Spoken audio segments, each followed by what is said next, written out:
Hello, we've selected the Levi Strauss Company for our management video. The two management concepts we'll be focusing on are strategic strategies and diversification, which will also include product innovation. The Strauss Company, better known as Levi, is a very well-known brand name. They're one of the oldest companies in America, established in 1870s during the California Gold Rush. The founder Levi Strauss found a niche in the market for denim work pants by strengthening them with the use of rivets. A niche is a specialized segment of the market for a particular product or service. In 1997, the Levi brand reached their highest peak of revenue but slowly fell off through the next 5 years, thus causing the company to obtain a substantial amount of debt from 2001 to 2010. In 2011, Chip Bergh parted ways with Procter & Gamble as brand manager to join Levi's as the CEO. Chip began with addressing the current state of the company by talking to the company's top 60 executives. He asked them questions such as, what should we change? What shouldn't we change? And how their work linked to Levi's strategy. After talking with all upper management, he realized the company's strategy had not been clear and needed to be reevaluated. The issue was the company hadn't been building a brand or investing in innovation, and overall, they disconnected from the customers. Burr made an executive decision to replace most of the top management and pay off outstanding debt in efforts to create a better company. While analyzing the market and customers of Levi's brand, Berg met with a customer during an in-home visit. The consumer had two pairs of Levi's. One was her go-to, and the other wore from her time in college. She made a comment that would soon become Levi's tagline. You wear other jeans, but you live in Levi's. Bird believed that the tagline wasn't the only thing Levi's needed, but a new strategy. He then devised a strategic plan in 4 parts. The strategic plans are outlined for decisions about resource allocation, priorities, and action steps necessary to reach strategic goals set by top management. When Berg came aboard at Levi's, he first addressed the state of the company, and to his surprise, there was a huge lack of strategy. To revive this well-known brand, Berg devised a strategic plan that consisted of 4 parts. Berg's first step was to build our profitable core. Next, expand for more. Third, become a leading omnichannel retailer. And last, achieve operational excellence. Step 1, where are most of the profits? There are several ways to evaluate businesses and management. Berg chose the BCG matrix, which is a framework used to evaluate businesses relative to the growth rate of their market share and the organization's share of the market. There are 4 segments businesses can fall into based on these 2 factors either being high or low. Stars are markets with a high growth rate and high market share. Question marks are markets with high growth rate and low market share. Cash cows are markets with a low growth rate and high market share, and dogs are markets with low market shares and low growth rates. Since 80% of profits came from the sales of men's jeans, they were the cash cows, based on the BCG matrix. Also contributing to most of the profits were exports to 5 major countries and the sales from Levi's major wholesale accounts. Levi's is a supplier to department stores such as Macy's and Kohl's because they provide products to these organizations. Step 2 was to expand. Levi's women's clothing market was acting as a dog, based on the BCG matrix. The women's denim line was a market with a low market share and low growth. Expanding this market and using it to bring tops back will help to expand the Levi's brand. Levi's has very low sales in the developing markets of Brazil, China, Russia, and India. Berg saw this as an opportunity for growth. Step 3 was to become an omnichannel retailer. The next step was to grow more sales.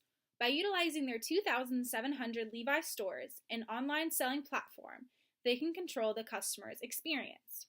In their own flagship stores, items other than jeans are displayed more frequently throughout. Jeans don't make an appearance until further into the store. Step 4 was to achieve excellence. The last step was to cut costs and drive cash flows. This last step of the strategic plan was important to the finances of the Levi's business. Creating a more financially disciplined company creates more room for advertising and less debt to be paid. Berg engaged in decision-making to move the Levi's Innovation Lab from Turkey to San Francisco. Due to the move, Levi's was able to revamp their women's denim line, where they didn't see much market growth or shares. With Berg's forced-up plan now in motion, Levi's was relaunched with a brand new image. Gone were the days of Levi's just being associated with jeans. With Levi's finding themselves in increased sales, they decided they were able to open up more retail stores. With over 800 stores open up now, they are able to fully diversify and showcase their new items, which they have acquired after the acquisition of Tops. These products include shirts, hats, sweatshirts, and even more clothing items than they originally had. Tops is now the #1 revenue driver for the company, ahead of jeans, which is their initial product. The company also struck a licensing deal with the Peanuts Corporation, and now they showcase Peanuts items in decor, such as hats and backpacks, and more clothing that showcase the Peanuts gang. Another innovation they have done is they've added spandex to the materials they use to make the jeans. This has caused the jeans to now be more comfy, flexible, and durable, which has helped with revenue increases. They also shifted more of their focus onto their women's line of jeans, and this has helped push and help the revenue increase in the women's business line of jeans that they showcase. With these improvements and diversifications, sales have increased around 40% more than they did last year, which is around $1.5 billion. Sales have mostly come from the Tops brand, which they've acquired. Sales have also foreign increased around 45%, largely from Asia and Europe. With all these improvements in the company, Levi's decided they were able to go public. And on March 20th, they went public with initially hoping $16, but when they opened, they found themselves starting at a solid $17. In conclusion, we have learned that Levi Strauss & Company has been a mainstay as one of America's oldest companies. Starting off as a specialized company offering denim jeans for men, it found itself 166 years later, stronger and a mid-single-digit revenue growth company, due to a team that worked to take Levi Strauss & Company to the next level through strategy and diversification. Starting in 2011 with CEO Chip Bergh and the 4-part strategy based on the BCG matrix, Levi Strauss saw a renewed growth due to strategy and diversification.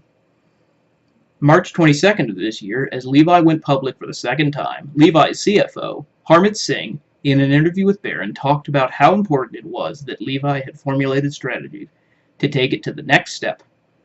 Today's management team at Levi's was part of the diversification process that brought Levi to a good place in today's market. They are able to analyze their strengths, weaknesses, opportunities, and threats to formulate a long-range plan.